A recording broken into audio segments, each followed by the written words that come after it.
The kick's power comes from the torque generated by the rotation of the hips. It's the same principle that cracks a whip.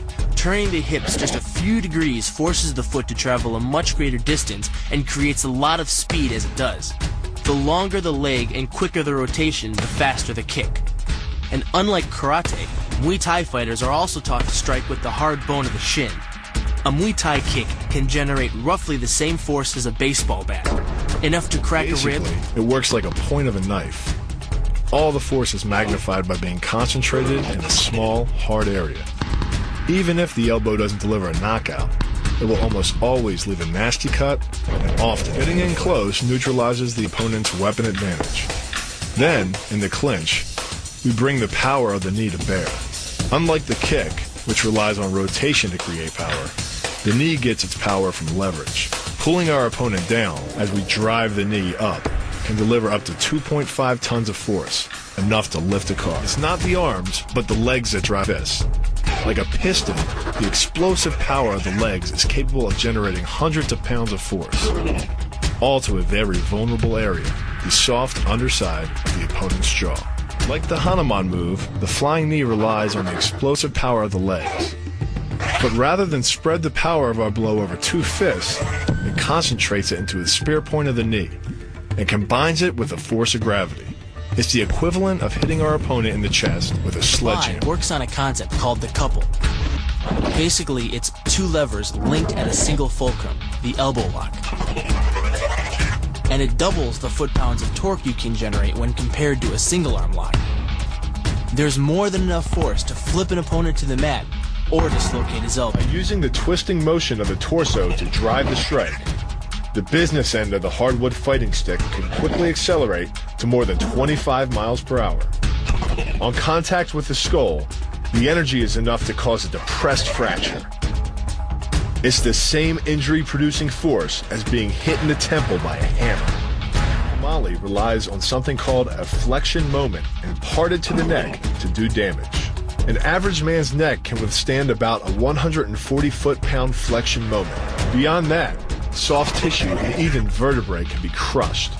By bringing your weight down fast, this move could easily deliver twice that amount of force. And it wouldn't just end a fight. It could leave your opponent paralyzed or dead. Close, the opponent's neck is exposed. But because of the close range, the hand doesn't generate a huge amount of force. It's enough to stun, but probably not enough to cause severe injury. But replace the hand with a weapon, a stick or a knife, as you would in combat, and this could become a kill shot. The kick's power comes from the snap of the knee. The snap is created when the quadricep, the largest muscle in the body, contracts and pulls the tendon connecting to the foot over the knee. Using the knee as a pulley, the strength of the quad is enough to accelerate your foot to speeds close to 30 miles per hour. Because the area of impact is focused on a small part of the foot, it magnifies the force of the blow, making it capable of dropping 1,000 pounds of force on your head.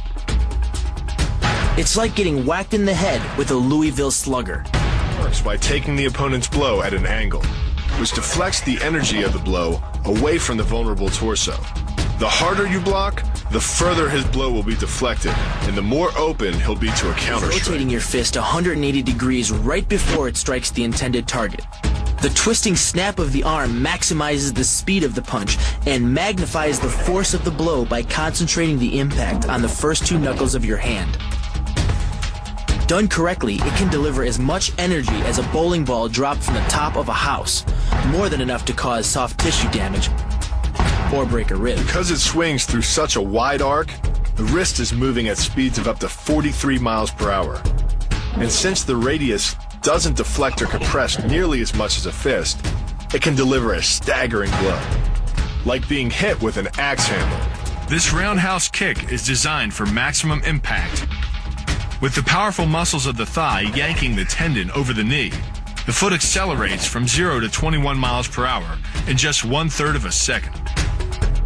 Combine that with the reinforced shoe, and this kick can drive the nose bone back up into the brain. It's aimed at the largest gland in the human body, the liver. A direct hit won't just bring an opponent down. It can rupture the gland, causing severe internal bleeding. But the liver is well protected by the rib cage. so the kick must be accurate to within half an inch. In this move, the forward propulsion of the hips, combined with the piston motion of the lower leg, can send well over 700 pounds of force directly through the rigid bone of the heel. This impact won't just knock an opponent down. The force is enough to permanently damage his kneecap, leading with the near arm. The first jab travels the shortest distance to the opponent, so what it lacks in force, it makes up for in speed. The second punch, utilizing both the twist of the shoulders and the forward momentum of the kick, can carry over 4 times as much impact. And just a few hundred pounds of force to the temple is enough to cause a knockout. This move uses the same principle as a throw in judo, off-balancing your opponent and then using his momentum to send him down. But it's much more aggressive.